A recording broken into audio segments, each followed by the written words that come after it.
Yes, guys, what's going on? So I managed to catch the fight with Errol the Truth Spence and Leonard Bundu. Now, first of all, look, we all know this, right? Leonard Bundu gave hell for leather to Keith Thurman. Thurman dropped him in the first 1 or 2 rounds, I forget, but is it round 1 or round 2? He dropped him. Aside from that, he struggled against Leonard Bundu. He was on the back foot all night. But look, styles make fights, right? And the thing is this, right? Errol Spence didn't really push Leonard Bundu back from what I saw. He was still moving on the back foot. He was utilising his jab as a southpaw, and obviously Leonard Bundu's got a switchy style. He's very experienced, older fighter, but very experienced.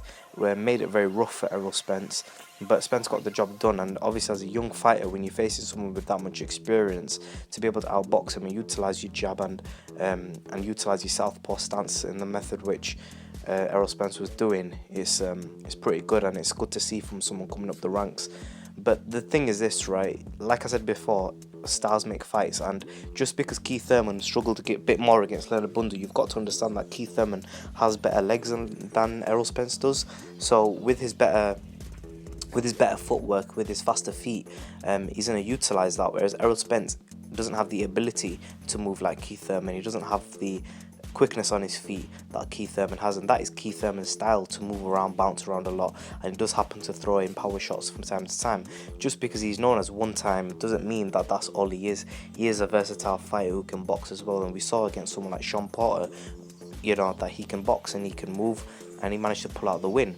Now, yes, Errol the Truth Spence did a job on Leonard Bundu and did what Keith Thurman couldn't do and stopped this guy within 6 rounds and in devastating fashion. But you've got to understand, styles make fights. And what happens when Errol Spence faces a fighter who's stronger than him in terms of his durability, but also in terms of punching power? Someone like, who am I thinking of? Someone like Sean Porter. And I'm going to say this as well. I've been a huge advocate of Errol Spence coming up the ranks, and I've been talking about it for a long time, and he is now proving that he is the goods. And obviously there are the rumours that he banged out Floyd Mayweather in sparring, and Adrian Broner obviously got stopped in sparring, and that's believable because Adrian Broner does come up for lighter weight divisions, and Spence is a lot bigger than him. But look, let's fold it back a little bit, right, and talk about if he faces someone who is stronger and tougher and more durable and a bigger puncher than him. If he faces like someone like Sean Porter, he could possibly outbox them, but he will be on the back foot. And can he box as good as Thurman on the back foot? I think he's a good boxer. I think he's very technically sound, but I think on the back foot, Leonard Bundu showed that he's not perfect, and there's still room for improvement. He's not the best boxer that there is. He's not the best tactician that there is.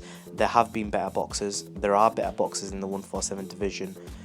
Someone who's a better boxer at 140 who I can give you an example of is Terence Crawford. At 147, no one's bringing to mind right now, but there definitely will be. I think that Keith Thurman potentially could be a better boxer, but really technically I'd say Spence is slightly above him, but I think that Thurman has the better footwork.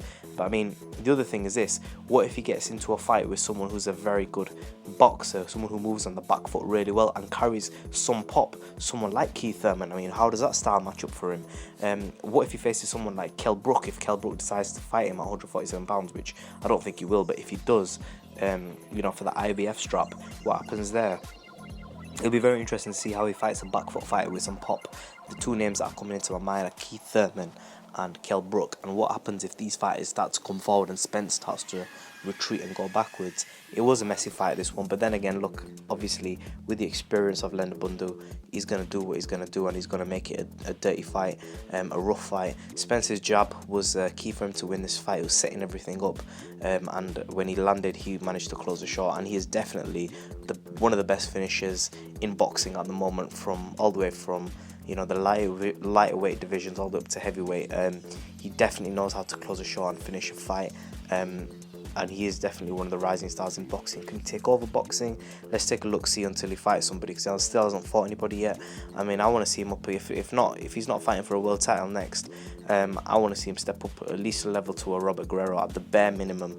And because people are going to say that Robert Guerrero's a step down from Chris Algieri, but I think that someone like Robert Guerrero with the durability and toughness style-wise will be an interesting matchup for Errol Spence. I mean, if he was to stop Robert Guerrero, then we'd be talking. But let's take a look, see how his career unfolds. Let's see if we can not get a big name for Errol Spence next. Obviously, he's got Mayweather hyping him up behind him. So it'll be very interesting to see. He's under the Al Heyman banner, so there are plenty of fighters that he can fight. I think the 147 division is going to avoid him like the plague. Leave a comment section below. Subscribe as always. Boys got skill, boys got power. Errol the Truth Spence is coming up the ranks in a bit, guys.